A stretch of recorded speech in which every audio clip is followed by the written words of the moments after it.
Now, many of us might be sitting back and wondering, why did they do this? If there seems to be no adequate rationale for it, if the stated rationales given by the left seem to make no sense, require a kind of inflated and preposterous vocabulary. People were trying to stage a coup. They were trying to take over the government. This was like ISIS.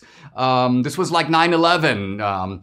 Now, if all of that seems removed from reality, what is the real justification for impeachment? Well, let me suggest that there is none. Or to put it differently, this really isn't about a justification. This isn't about giving a reason.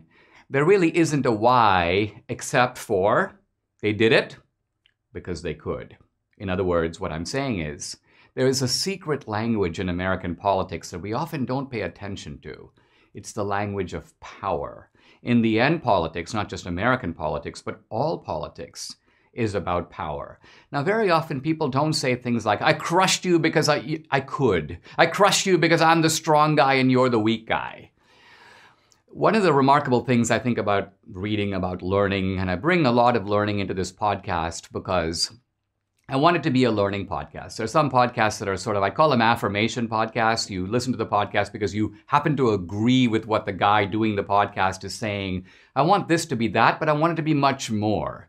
Now, if you go back to Thucydides, the Peloponnesian War, there's something in that called the Melian Dialogue, a famous exchange in which the Athenians land on the tiny island of Melos. And basically, the Milesians ask them, why are you here to crush us? And the Athenians give a brutal reply. They basically say, we're here to crush you because we are strong and you are weak. And it is our job, it is the law of nature, you can see it in the animal kingdom, for the strong to take advantage of the weak. So what's wonderful about this is you very rarely hear the language of power put in such an explicit and brutal way, but there it is in Thucydides. When I was in college, a professor of mine, in trying to understand world events, did something very fascinating. He made a bunch of circles, each circle representing one of the continents, and all the major countries had their own circle. A circle for Russia, a circle for China, a circle for India, a circle for the United States, and so on. And then he asked us to ignore ideology, ignore what people say about why countries do what they do. And he asked us, can you think about what the world should look like if you just have in it big countries, big circles, and small countries, small circles?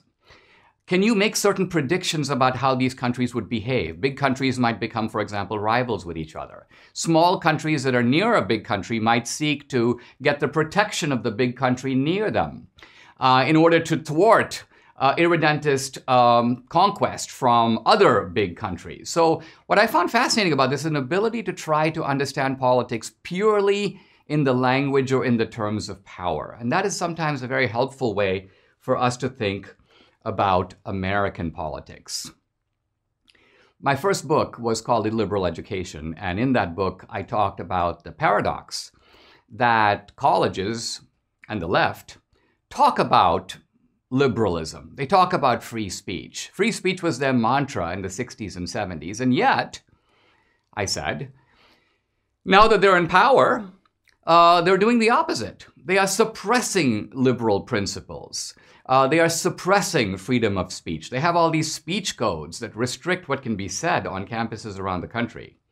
It's quite remarkable because, in a sense, I was seeing then in the early 90s, late 80s and early 90s, a preview of what was going to metastasize off the campus and move to American society. But in illiberal education, I was puzzled. I'm like, how can people who use the language of freedom so quickly convert to unfreedom? How can they switch it around like that? And of course, the answer was they switched it around because before they were not in power and after they were. So power actually explains the switch.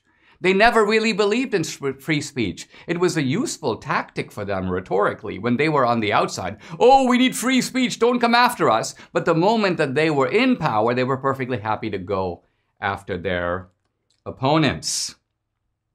Now, some of the people who stormed the Capitol, like Ashley Babbitt, I think had in their mind the idea that this is 1776. This is sort of how we stage a takeover of the system of government, or at least we force the system to pay attention to us. We're in the right, and therefore they have to listen to us. We have a point, and we deserve to be heard. I think all of this misses, again, the brute language of power. Abraham Lincoln in 1848, in the aftermath of the Mexican War, said something very interesting. He said this: "Any people anywhere, being inclined and having the power, have the right to rise up and shake off the existing government and form a new one that suits them better." So here's Lincoln sort of echoing the principle of the Declaration of Independence. Governments are built on the consent of the governed. If you don't have consent, hey, you have the right to rise up.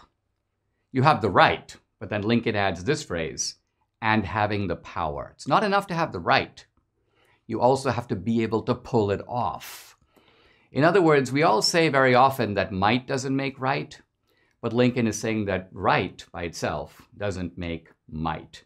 To have a successful revolution, you need both.